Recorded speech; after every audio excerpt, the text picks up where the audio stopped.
दोस्तों, सफल होना और सफल रहना दोनों में क्या फ़र्क है। दोस्तों, आपको लगेगा सफल होना और सफल रहना दोनों में कोई फ़र्क नहीं है, दोनों ही समान हैं। लेकिन दोस्तों, सफल होना और सफल रहना दोनों में बहुत बड़ा फ़र्क है, दोनों में ज़मीन और आसमान का फ़र्क है। दोस्तों, सफल तो कोई भी हो सकता है, अगर कोई चाहे तो सफल हो सकता है, लेकिन सफल होने के बाद लॉन्ग टाइम तक सफल रहना एक बहुत बड़ा चुनौती का काम है। दोस्तों, सफल हर कोई हो सकता है, लेकिन सफल हर कोई नहीं रह सकता, क्योंकि इस दुनिया में ऐसे बहुत सारे एग्जाम्पल है जो बहुत लोग ऐसे बहुत सारे सफलता प्राप्त किए और बहुत सक्सेस हुए, लेकिन उनका ये सफलता, उनका ये सक्सेस ज़्यादा टाइम तक उनके पास नहीं रहे। तो दोस्तों, आज मैं आप लोगों को बताऊंगा कि सफल आप कैसे रह सकते हैं, क्योंकि सफल होने के लिए इस दुनिया में बहुत सारे लोग हैं जो आप लोगों को बताएंगे कि किस तरह से आप सफल हो सकते हैं। लेकिन सफल होने के बाद वो सफलता आपके पास रखने के लिए वो कौन सी चीज़ें हैं जो आपको करनी बहुत ज़रूरी है, और उसके बिना आप सफलता को एक लॉन्ग टाइम तक आपके पास नहीं रख सकते। तो आज उसी के ऊपर बात करेंगे। दोस्तों,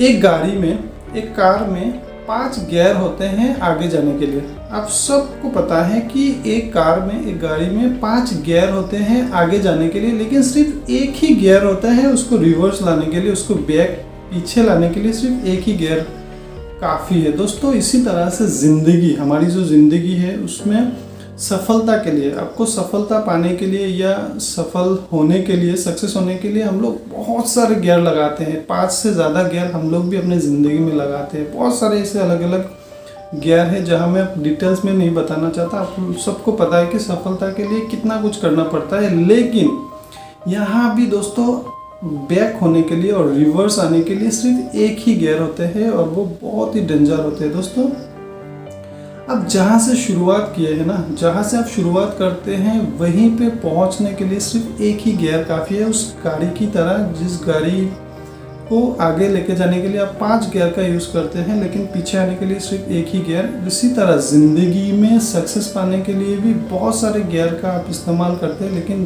पीछे आने के लिए सिर्फ एक ही गियर काफ़ी है, और वो गियर आपको वहीं पे लेके आते हैं जहाँ से आपने शुरुआत किया था। और उस गियर का नाम आज मैं आप लोगों को बता देना चाहता हूँ। दोस्तों, उस गियर का नाम है कैरेक्टर।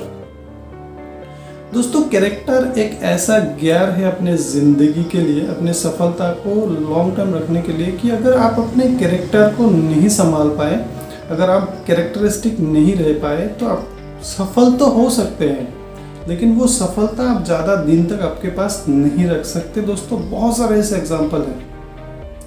दोस्तों, कैरेक्टरिस्टिक होना बहुत ज़रूरी है, क्योंकि सफलता जब धीरे धीरे हमारे पास आने लगती है, तो एक समय के बाद हम अपने कैरेक्टर को संभालना मुश्किल हो जाते हैं, और हम लोग धीरे धीरे बहक जाते हैं, और उस सफलता को जब टेस्ट करते हैं तो उस सफलता के ट्रैप में फंस कर उस कैरेक्टर को संभालना भूल जाते हैं। और कुछ समय के बाद जब वो कैरेक्टर लूज़ हो जाते हैं और वो कैरेक्टर को लांग कर जब हम लोग बाहर चले जाते हैं, तो वो सफलता भी हमारे साथ ज़्यादा दिन तक नहीं रहते। दोस्तों, कैरेक्टरिस्टिक रहिए, कैरेक्टर को संभालिए, क्योंकि ये एक आपका मेंटल स्ट्रेंथ का इम्तिहान है। आपका जो ये मेंटल स्ट्रेंथ है उसका एक इम्तिहान है कि जब आप सफल हो रहे हैं तो आप किस तरह से अपने कैरेक्टर को संभालते हैं। दोस्तों, कैरेक्टर को संभालना बहुत ज़रूरी है। दोस्तों, एक छोटी सी एग्जांपल के साथ समझाने की कोशिश करता हूँ, क्योंकि इतिहास गवाह है। दोस्तों, इतिहास गवाह है कि अगर आप कैरेक्टरिस्टिक नहीं है तो आप सफलता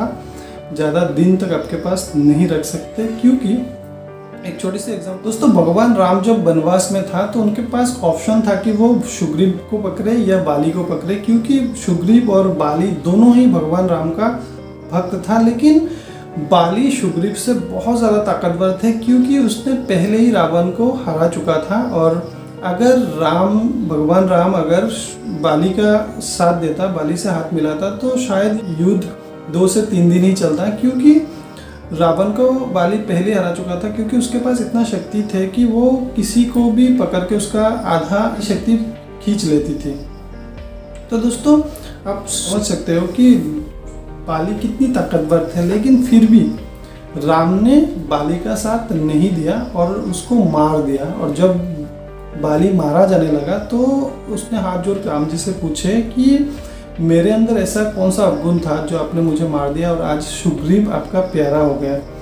तो राम जी ने बड़े प्यार से उसको समझाया कि देखो, तुम बहुत शक्तिशाली हो, तुम बहुत ही ज्ञानी हो, इसमें कोई संदेह नहीं, लेकिन तुम्हारे अंदर एक अवगुण है जिसके लिए तुमको आज मारा जा रहा है। और वो अवगुण ये है कि तुम अपने ही घर में अपने ही कन्याओं के ऊपर कुदृष्टि डाली, इसलिए तुम्हें मारा जा रहा है।